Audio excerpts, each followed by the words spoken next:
I want you no sun in this. This is great. I can actually see your face. In the back? Yeah, I don't want the garbage bin, but.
Don't put them on yet. Let me go look.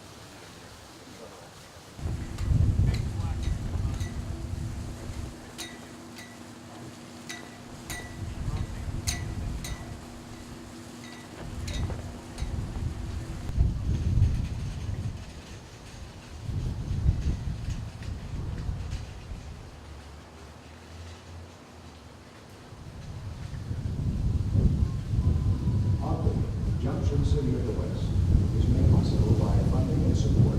Support was provided by Peary's Egyptian Theater, Richard Richards, Jim Richards, and the Weaver Historical Society.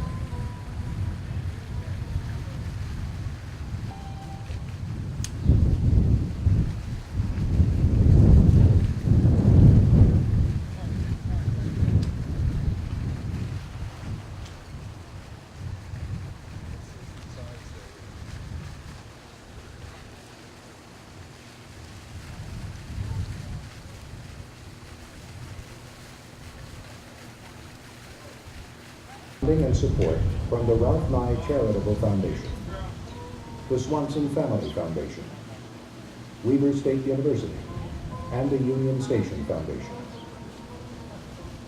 Additional support was provided by Peary's Egyptian Theater, Richard Richards. Really, it's past I'm recording, but it's in a present tense for me.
altered more to transfer and accept the public ticket mode of life. What would become the greatest event in continental transportation history. The joining of the Transcontinental Railroad would bring an unheralded influx of passengers to Ogden's doorstep. And Brigham Young was already busy at work planning how the railroad would be used to benefit those in his land of Zion. In the coming months, his work would assure the future of Ogden and guarantee its supremacy when it would come time to determine which city would have the honor of being the official junction point between the Central Pacific and the Union Pacific Railroad.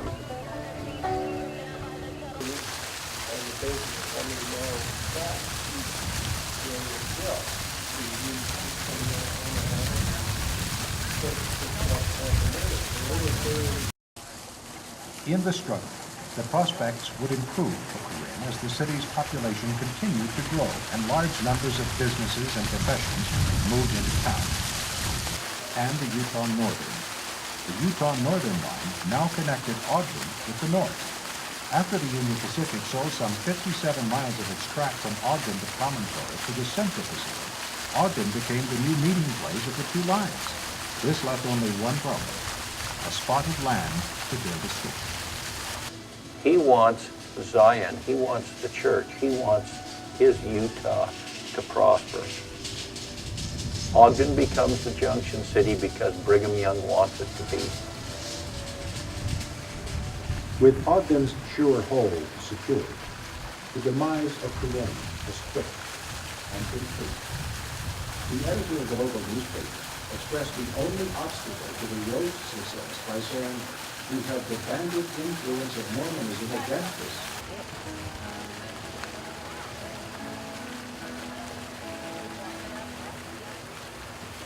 There is a necessity, there is a cause and a reason for all different types of life. People have qualities regardless of what they may appear to be from another set of life. I think 2050 is good.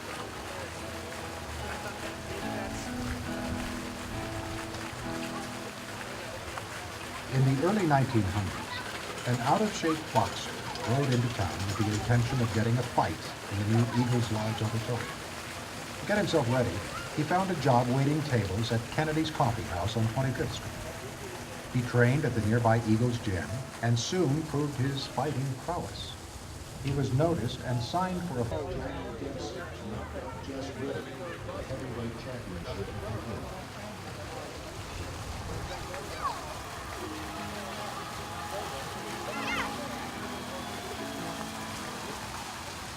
Later, when Kennedy's Coffee House's name was changed to Ross and Jack's, through the 1980s, Ogden businesses and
Unless you don't want to. No.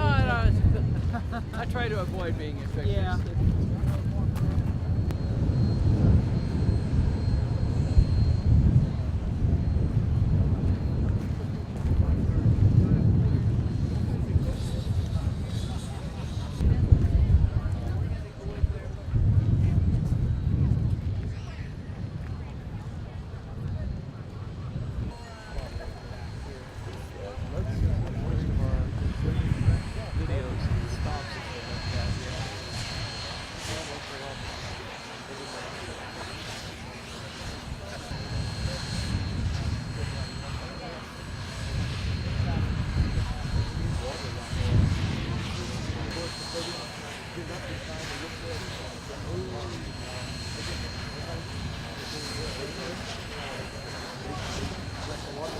4 is going to start to make some noise. You'll hear a whistle within the next 5 to 8 minutes. So be ready to plug your ears, please. We'll get started at about 10:30. Thank you.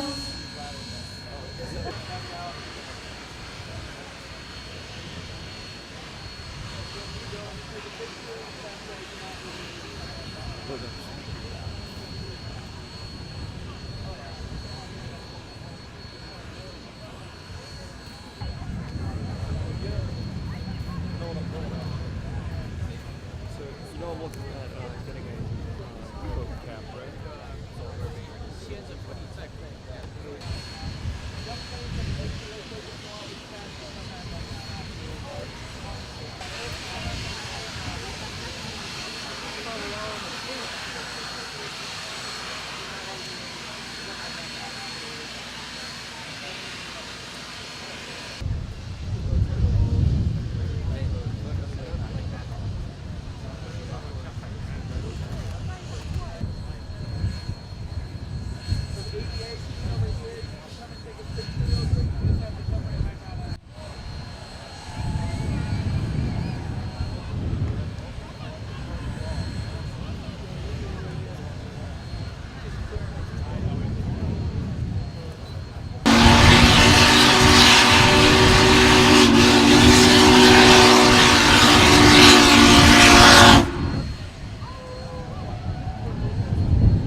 name is Scott Moore, Union Pacific CAO and Senior Vice President Corporate Relations. And today we are surrounded by the beauty of your mountains and the mammoth machines brought by Union Pacific, the 4014 and the 844. If you're a train fan, if you're a history buff, if you're a nature lover, today is a great day, and we are glad that you're here. I know some of you have traveled literally from across the globe to be here today, and we are glad you're here. Also, I want to say thank you for the City of Ogden. Although a little breezy, almost a perfect Chamber of Commerce day, I know the mayor's been all morning, and we thank you for your hospitality. We are going to start today's program with the national anthem and presentation of our colors. We have Ogden's own Katie Barton here, who is going to sing the national anthem in a moment, before her hometown here in Ogden. But with her will be Union Pacific's Honor Guard. Last year, the Union Pacific Honor Guard was selected to stand guard at the Memorial Wreath Dedication Ceremony in D.C. And last December, they performed at the ceremony for George Herbert Walker Bush's funeral train ceremony when Union Pacific transported an American hero to his final resting place. For those of you that are not standing, would you please rise for the presentation of the colors, followed by our national anthem.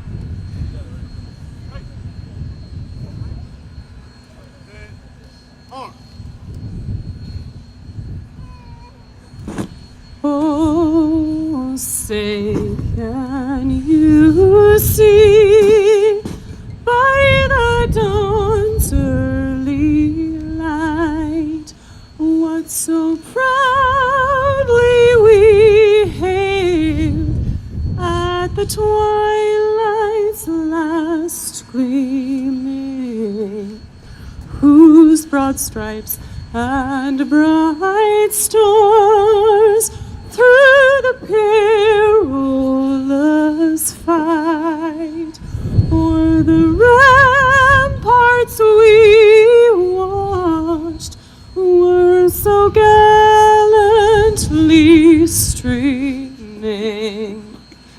and the rockets red clear, the bombs bursting in air, gave proof through the night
Thank you, Katie, and thank you, Union Pacific Honor Guard.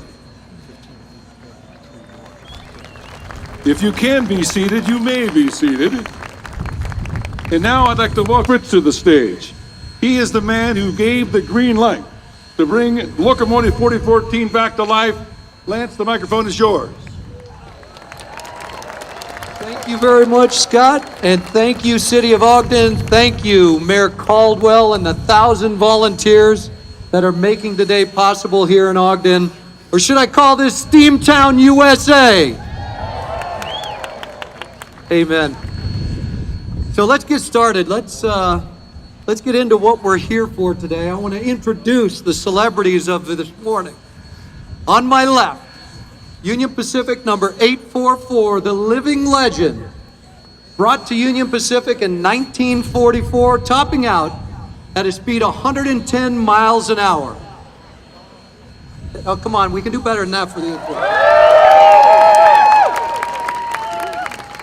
Far down the track on my right, the latest steam locomotive to join the Union Pacific family, the big boy, Union Pacific 4014. All 1.2 million pounds, 7,000 horsepower of steel and fire waiting down the track.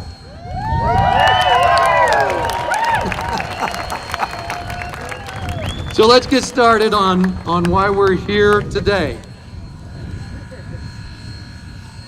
Union Pacific Lance Fritz calling Union Pacific Big Boy number 4014.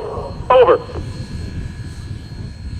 Union Pacific 4014 responding to Chairman Lance Fritz. Come in, over. I'm in position in front of your locomotive. We're ready for you to make a move. Are you ready? Over. UP 4014 is ready to proceed. Chairman Fritz, over.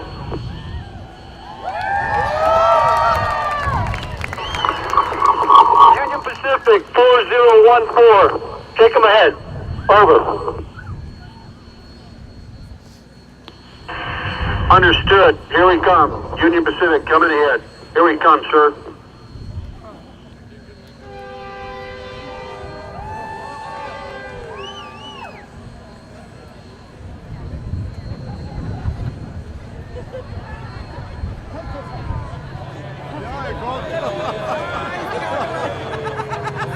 That's good. That's very good.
Set, I have a few more special guests I'd like to come up to the stage with us. First off, please welcome the 17th governor of the great state of Utah, Governor Gary Herbert.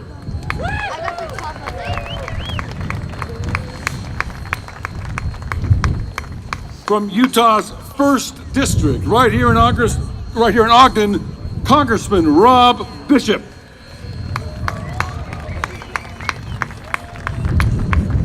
Next, we have Sandy Dodge, who is the great-great-nephew of General Grenville Dodge, who became Union Pacific's chief engineer during the great construction of the Transcontinental Railroad.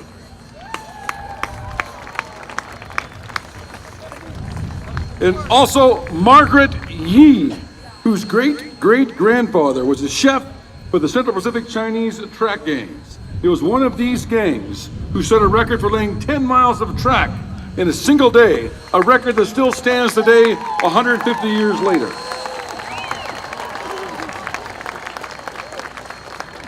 To both Sandy and Margaret, we can't underestimate the impact that your ancestors had on getting us here to today. And with that, I'll turn it back over to Chairman Fritz for some additional comments. Thank you very much, Scott. You know, today is 150 years in the making. It's the culmination of what we learned as school children in our history class, the connecting of East and West. It goes all the way back to 1862. President Abraham Lincoln signs into existence the Union Pacific Railroad at one of the darkest moments in our nation's history. And his vision is that we're going to stitch the country together. We're going to have the Union Pacific building west from the Missouri, and we're going to have the Central Pacific building east from the banks of the American River in downtown Sacramento. And they will meet and they will create one united nation. That story was about the visionaries that saw what this Transcontinental Railroad would do.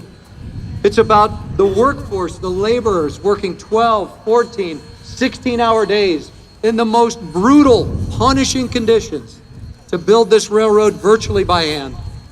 It's about our First Nations whose lives and cultures were changed forever. And it's about the communities that were created, communities like Ogden, that initially might have been a water stop or a way along a journey, and ultimately became economic engines in their own right. You know, the wedding of the railroads happened just 40 miles northwest of here on May 10th, 1869, and it changed America forever. Travel that took 6 months to go from New York to San Francisco at the risk of your life literally turned into a 10-day excursion in relative comfort. Global trade changed forever. Our diets changed forever. What we thought was possible changed forever. And while that connection was finally complete, and it was the culmination of years of hard work, the journey really was only beginning. The creator of the famous golden spike knew that better than all, as he inscribed on that famous spike a prayer that's as purposeful today as it was in 1869. May God continue the unity of our country like this railroad unites the two great oceans of this world. That's a hope that stands the test of time, and it still matters today.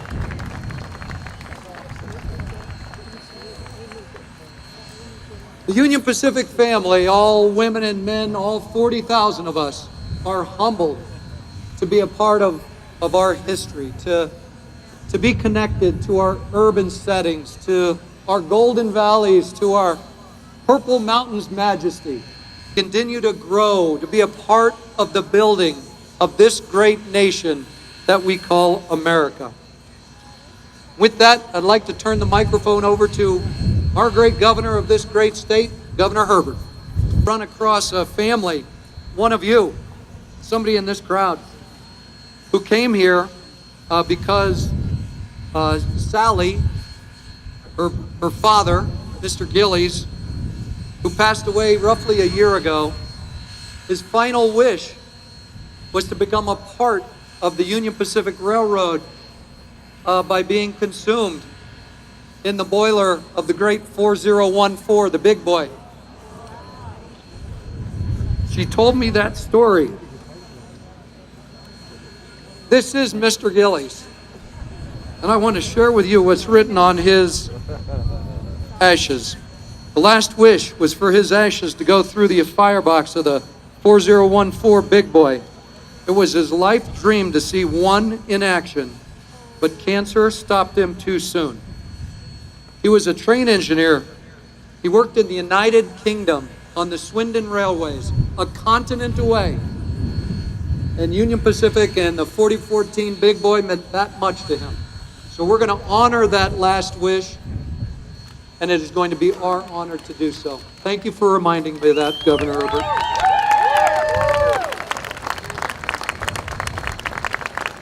Thank you, Mr. Chairman. And as a postscript to that, I met with the Gillies family earlier myself, and they mentioned that they had dinner last night at one of our local restaurants, told the story, and the waitress says, "I'll pray for you tonight that you can make that happen." And prayers are answered. So congratulations to the Gillies family. Thank you to the... Right, where are they? Can you stand up? Let's recognize them. Right there, all the way from the UK, from London. Prayers are answered.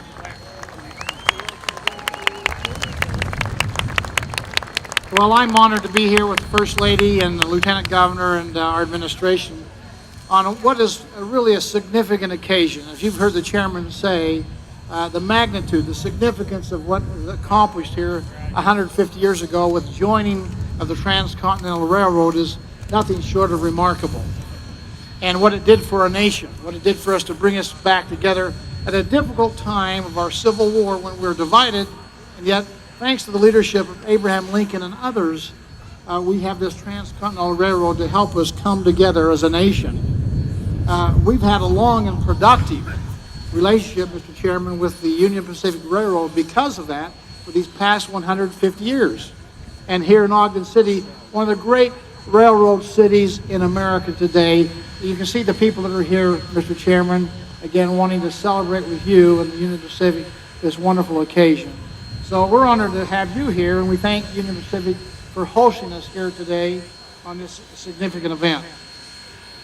Now, as most of you know, I'm big into economic development, and I just ought to say, along with our transportation systems, we forget sometimes the significant role that the railroads play in our success as a state. We became the crossroads of the West because of the joining of the Transcontinental Railroads here at Promontory Summit. Again, the ability for us to, in fact, open up the West for colonization, to be able to, where it used to cost them $1,000 in months, if not years, to get here, which, by the way, would be about $19,000 in today's money valuation, reduced the price down to $135 for first class, about $85 for second class, and $65 for third class. I don't know where they rode in third class, but nevertheless, they were able to get here in 7 days. It was so quick that they used to joke, say it's so fast, you don't even have time to take a bath. So again, what happened with Union Pacific Railroad is remarkable for us as a country, as a state, but today it still is viable. Union Pacific last year spent, for example, $93 million on Utah's rail infrastructure.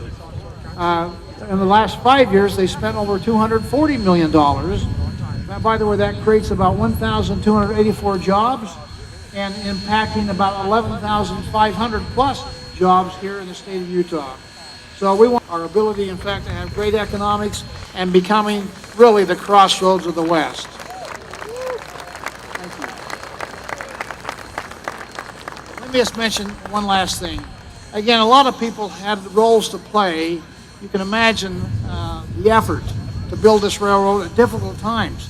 They had one steam shovel. That was the only mechanized equipment they had by the Union Pacific. Everything else was just kind of a human back-breaking, pick and shovel, wheelbarrow labor to go over hill and dale, to build tunnels, to build bridges. Again, difficult work. We happen to have, as has been mentioned already, some descendants of people who had a significant role to play in this effort. We have over 15,000 Chinese workers that over time of the construction worked on this railroad. And again, we're grateful to have some of their descendants here with us today to represent those railroad workers. We also have the descendants of General Granville Dodge. Yeah, give him a hand, give him a hand.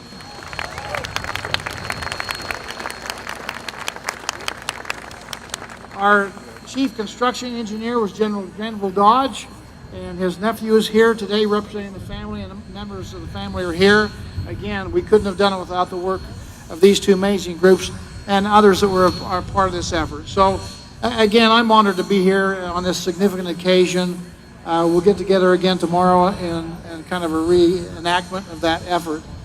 But I would say to us all, it's one thing to understand the history and to appreciate the magnitude and the significance of the event. But if that's all we learn, we're probably going to be underserved. We ought to understand the lessons from that history, that we can do difficult things, significant things during difficult times. We can dream big, and the sky is the limit to what we think we can accomplish as a people, particularly if we work together, set aside differences of philosophy and opinion, and work together, work hard, dream big, and the success is unlimited what we can accomplish as a community. So thank you for being here. Congratulations to one and all. I'll now pass the mic over to Congressman Bishop.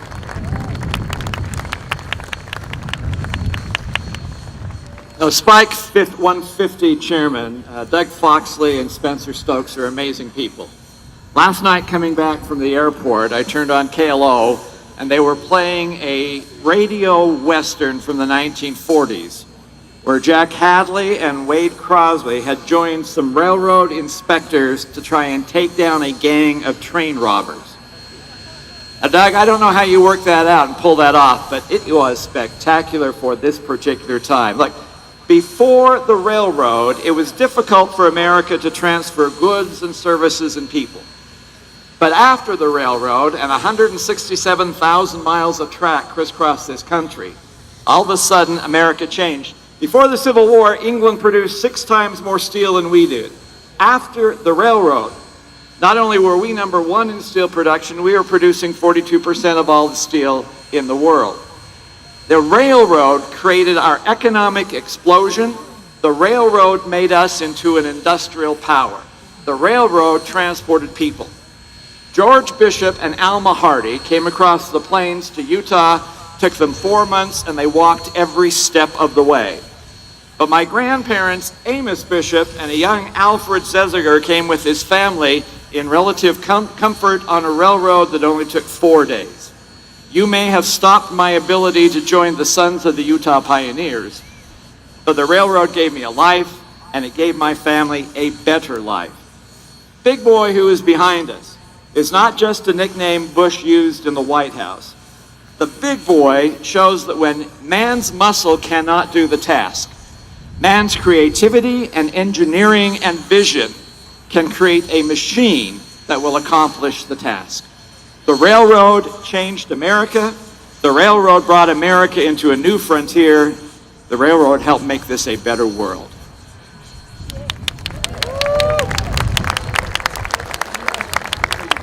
Governor Herbert and Chairman Fritz. Congressman mentioned Spike 150, and of course tomorrow they'll celebrate the 150th anniversary of the driving of the Golden Spike up at Promontory Summit, and I hope you all go there.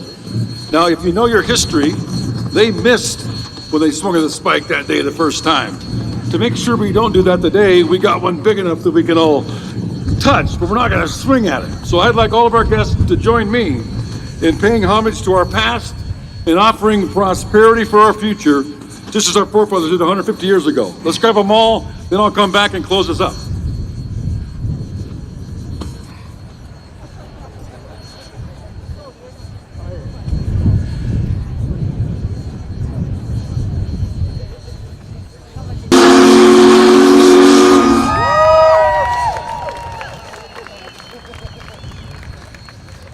Okay, one last thing. You know, we're going to close this event today the same way we closed that epic day 150 years ago tomorrow.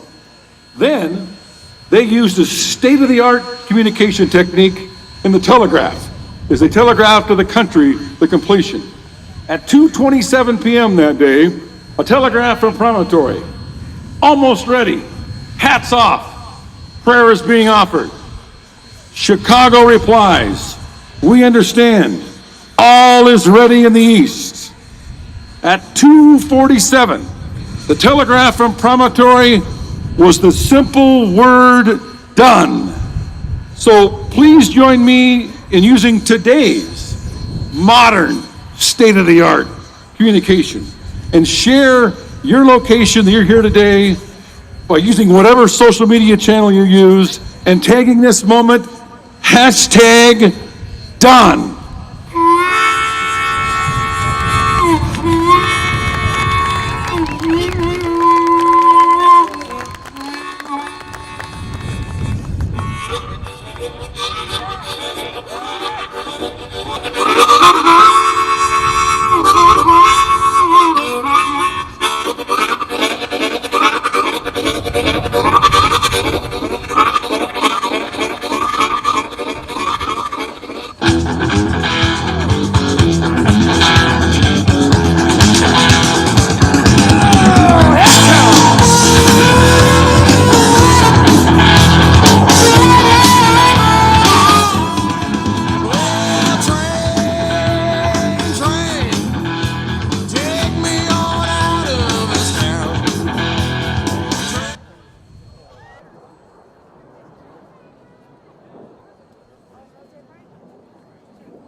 Thank you.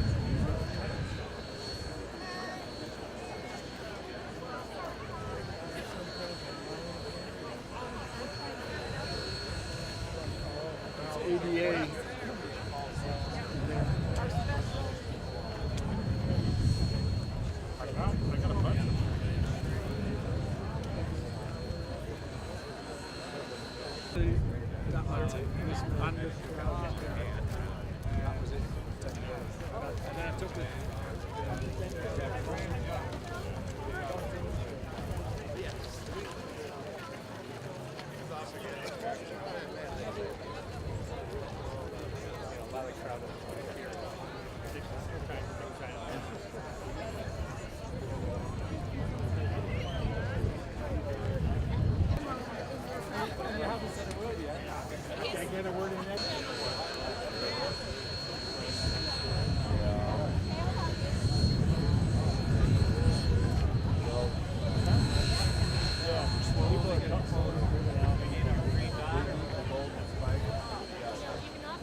like we're gonna be in there.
Elevation of the ship in the water. Yeah. So Lincoln had, that was what his patent was for in 1849. Okay. It took me about 20 minutes.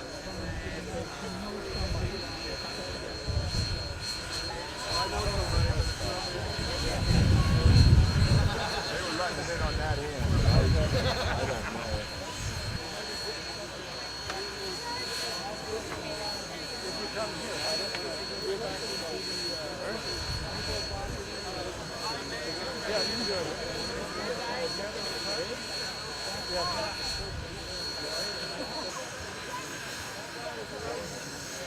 I'm good. I got more than my share. How you doing? Good. Did you get my picture with Abraham? Is it possible to get over there to talk to him, or how do I do that? Thank you. Right. Can I give you a card? What? Can I? I can only imagine what it says. How do I? Where's the shutter? Right. Hold it. You got to hit a single photo and hit that round button. Okay. I'm sure you got it. You want to go over? Sorry, is that right? The two of you. Okay. Oh yeah, that'd be great. Yeah, that'd be great. Separated at the rear end. Separated at birth, back together. Yeah. I gotta send that to both of you. Yeah, that's awesome. Where's Martha? Oh, she's waiting for me over there. So I'm gonna go find her. I got. I'm not being any closer than this. I got the meeting. So they're gonna be parked at the station, I think, for people to look at. Oh, yeah, right. Yeah. Going downhill, they're not using it as much. Depends on how hard they're working. 44. There you go. Smile pretty.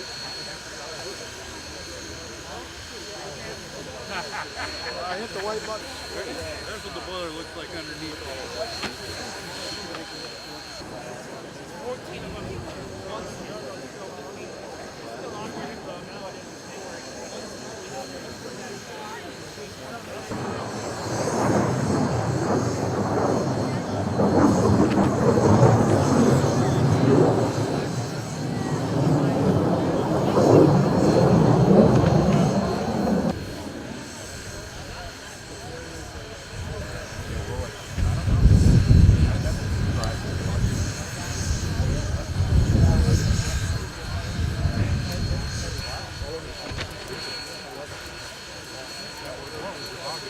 Exactly.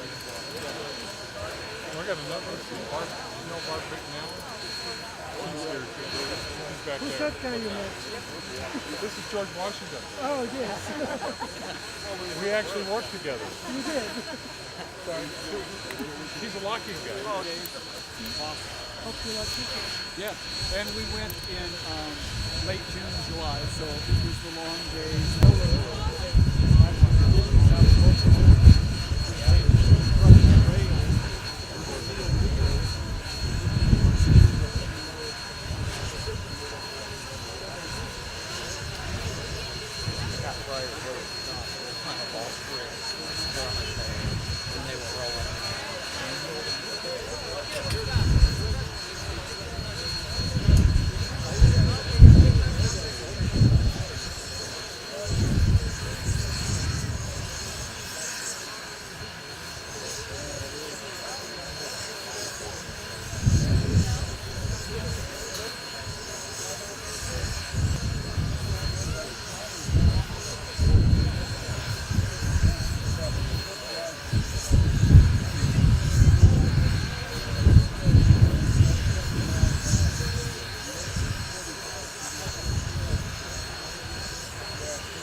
Come here. Come on, neighbors. Yeah.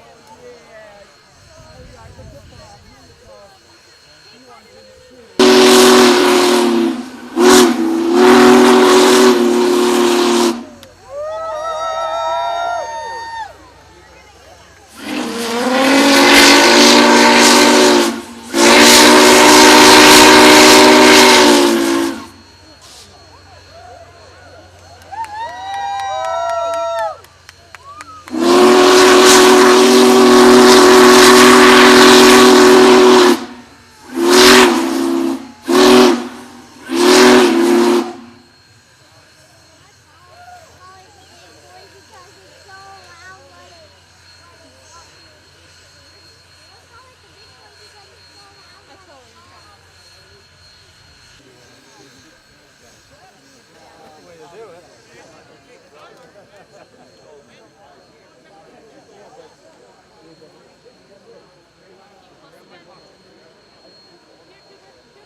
There is a ceremony here. I don't know.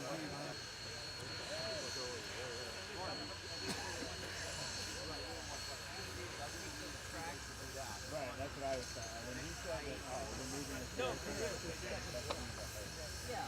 Well, the only worry is, yeah, there's probably like hills. That's what happens, right? I always think that way. He never thinks that way. He goes, we'll make it. I go, what if there's a blizzard in that? We'll make it. What if baby comes out? We'll make it. Not too.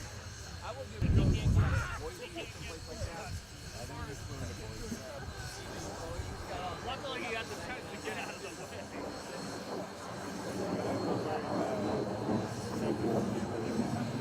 I know that I would use the plane.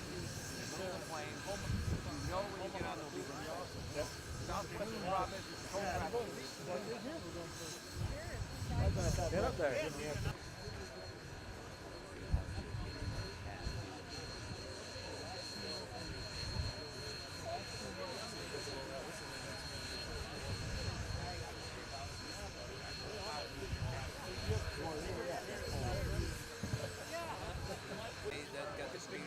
No. You don't like it? No, they were better shots, but didn't get it for years. Like the other side? Yeah, I like the other side.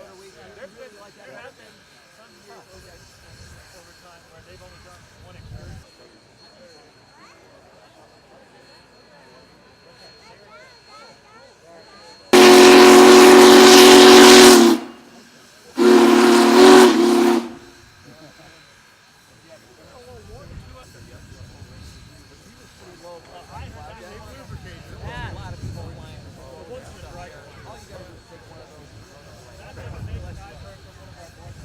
That was, you saw what the hell.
got him a ride in the backseat of a Thunderbird jet.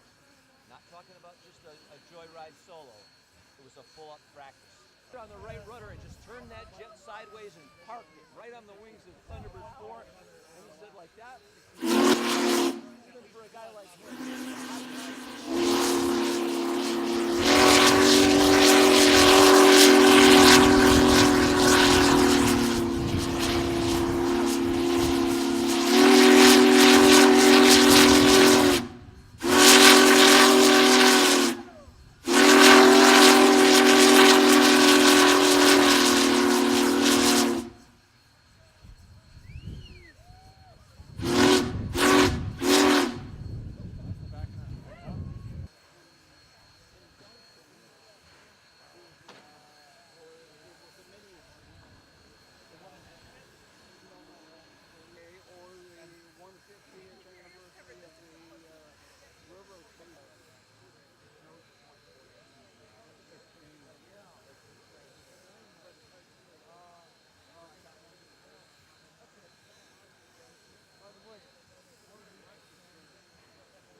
Okay. All right, I'll just wait until you guys get here.